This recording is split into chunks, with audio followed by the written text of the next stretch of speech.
Coming at you right now from the Metal Ben Mobile. This video's a bit overdue. I know this. But as you all know, last week we lost Children of Bodom's Alexi Laiho. From an apparent illness, we don't know how he passed away. Apparently, he passed away right at the end of 2020. It's really a shame. I mean, he was only 41 years old. And it's real sad, that somebody like this had to pass away at that young of an age. Because Alexi Laiho, was a tremendous guitar player. The guy could shred.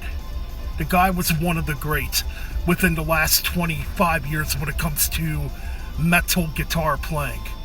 Definitely up there with guys like Jeff Loomis, Devin Townsend, and a plethora of other players that have come out, within the last 25 years or so. And it's a shame, And I'll openly admit, I haven't been the biggest, most dedicated Children of Bodom fan over the years. I was really into him from the first time I heard him back in 2000 up till about 2007. Then I just kind of fell off the radar with him, I wasn't really impressed with Blood Drunk at the time, and I just kind of fell off the radar.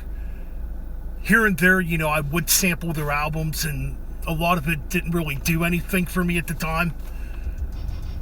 I just feel like their first 4 albums to me were their best, but that's not really what we're talking about,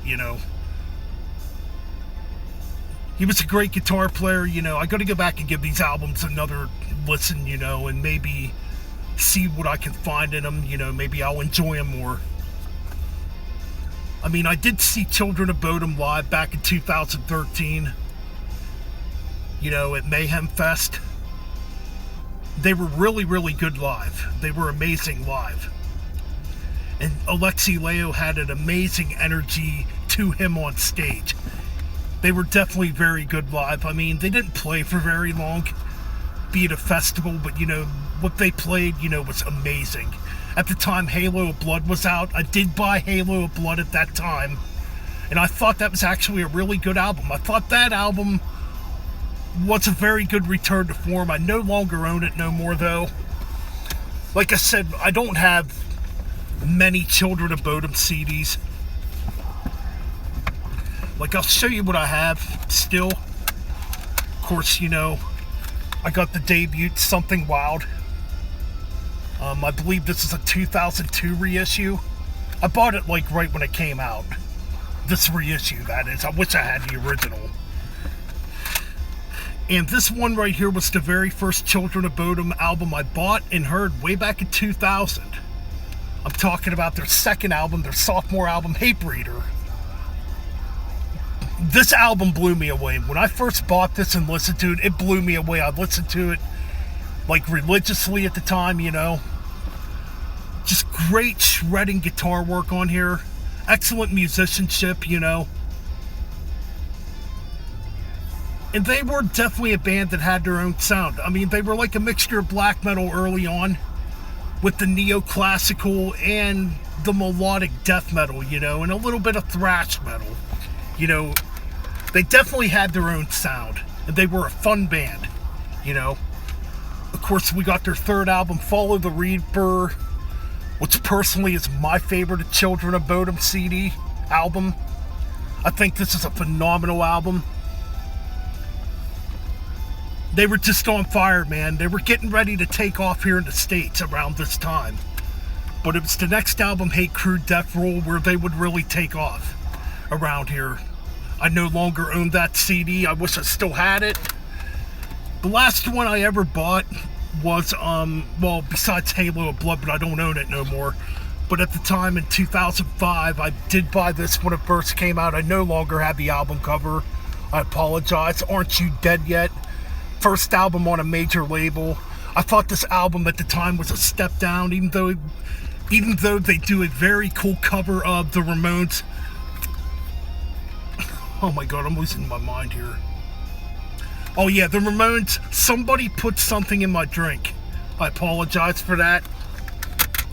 But I honestly, need to go back and listen to the other albums.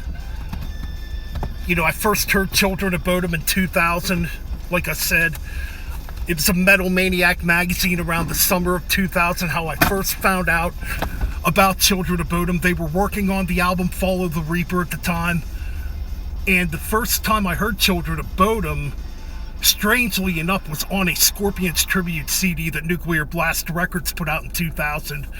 And the track I heard was Don't Stop at the Top, that they covered from, the Scorpions album Savage Amusement. That's how I first heard Children of Bodom, but I thought it was a really cool cover, and that's when I went out and found Hatebreeder and bought it, But anyways, and plus he did 3 albums with Synergy. He did To Hell and Back, Suicide by My Side, which I used to own that one too.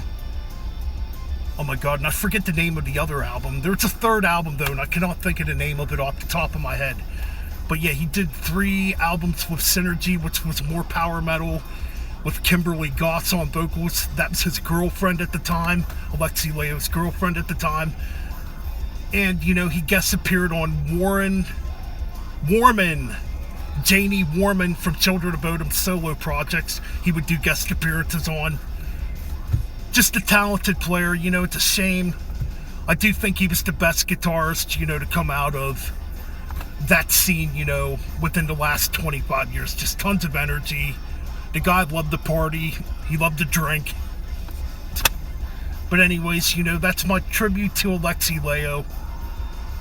Rest in peace, brother.